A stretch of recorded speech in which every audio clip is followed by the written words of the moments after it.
Hi, good afternoon, ladies and gentlemen. I'm just here at the Tusla offices, and Tusla that was reformed in 2014. Tusla, who tell me that their ethos is the development, the education and the protection of children. And this, if you go on their website, you will see that is their ethos, to protect children. Now, if nothing else, Tusla should be done under the Trade Descriptions Act, particularly in the last weeks to the last months, where we have children going missing, children ending up in brothels. Roderick O'Gorman's case files have gone missing last year. We have children being trafficked to iPass centres, and we only saw what happened last week when that young child, and she was a child regardless of what the media were describing her as, a tearaway child. A young child was attacked last week in an iPass centre in the care of Tusla. Now, following on from that, of course, the questions all have to be asked. What are Tusla hiding? Where's all the child psychologists? Where's all the childcare workers? Where's all the family support workers here today? Should all be taking time from their jobs to stand down here with the people who have come today to ask Tusla the questions that many politicians do not want to ask them. Who is ferrying out these children to other agencies? Who, by whom, is giving permission for people to be Garda vetted? How is this Garda vetting? It is now made a joke of Garda vetting. In my time as a childcare worker, you had to be Garda vetted for every single department you entered into.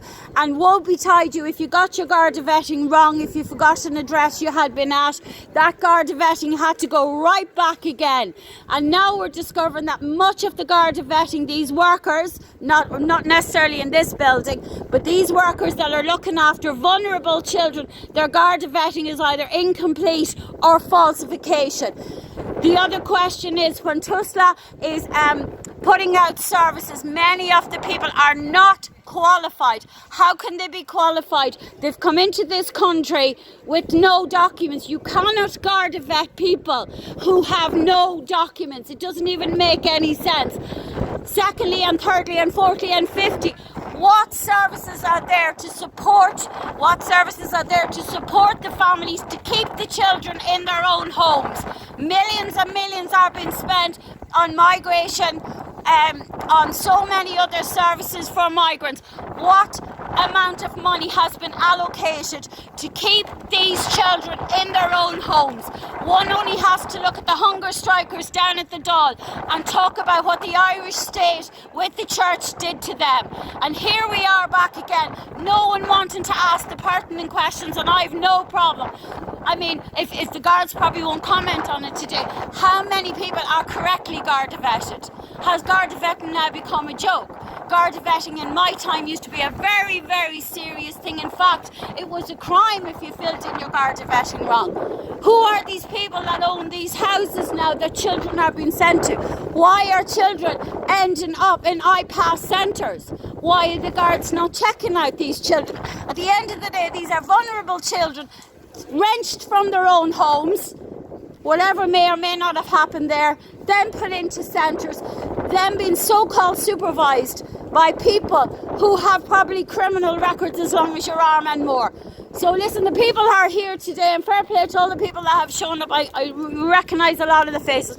There's no point in pussyfooting around these issues. Excuse me. These are really serious issues at this stage, and any person that tries to cover up these crimes against children, in my book, should be in prison, life sentences, because those children are going to have life sentences forever. So it's well past time parents of Ireland woke up and stood up. It's well past time the Garda Síochána spoke out against these crimes against the children, and it's well past time that Tusla workers all should be vetted again and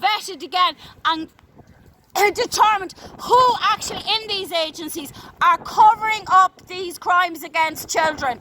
And just send a message to Tusla. This is over. This is over. The people know. The people actually know now what's going on. And don't be fooled by maybe a smaller turnout.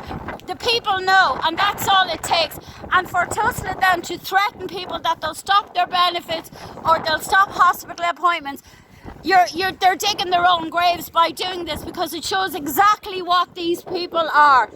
So looking from Edel, I am very passionate about this one, because I worked in these services, and I can tell you in my time, if you moved a pencil from A to B, you were vetted. So what has gone wrong in the last decade? Anyway, I'm going to leave you here. There's plenty of people here this morning also wanting to ask questions. So for now, from the Tusla offices, God bless you all. Take care. She was attacked by a foreign import from Africa. You know, that's a fact. You can call me racist if you want to. I couldn't care less. Just stating the facts. I can't add a lot more to what Dev has said.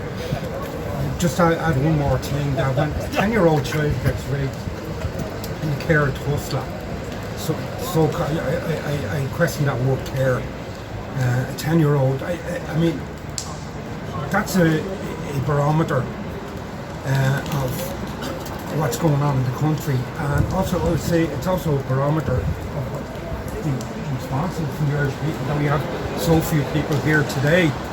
There should be thousands of people here, you know. If you're not going to get upset about a 10-year-old girl getting raped in the so-called care of the state, what is going to upset you? You know, do you want to wait till it comes to your own doorstep?